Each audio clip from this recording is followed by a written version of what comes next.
Je suis Nicolás Maduro Moros, le président réélu de la République bolivarienne du Venezuela.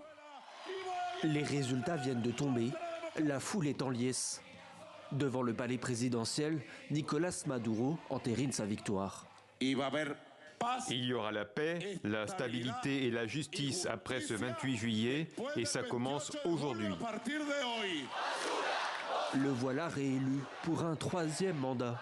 C'est en tout cas ce qu'a déclaré la commission électorale peu avant minuit, chiffre à l'appui. Les résultats sont les suivants. En premier lieu, Nicolás Maduro Moros, du Grand Polo Patriótico, a obtenu 5 150 092 voix, soit 51,20%. Une victoire et des résultats officiels aussitôt contestés. L'opposition avait mis en garde contre de potentielles fraudes massives dès le début de la journée. Elle assure que c'est son candidat qui a remporté l'élection.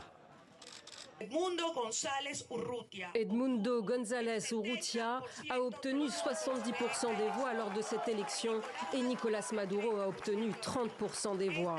C'est la vérité. Et mes chers Vénézuéliens, ce sont les élections vénézuéliennes avec la plus grande marge de victoire de l'histoire.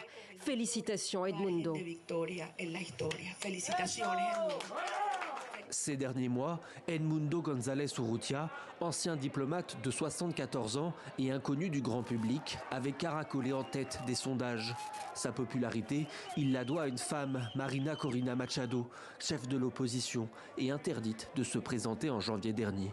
C'est elle qui a appelé les Vénézuéliens à veiller devant les bureaux de vote pour surveiller la bonne tenue du scrutin.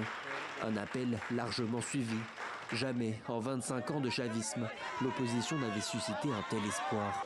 En face pourtant, le président socialiste Nicolás Maduro a toujours affiché une confiance totale dans sa victoire. Les réactions à l'international ne se sont pas fait attendre.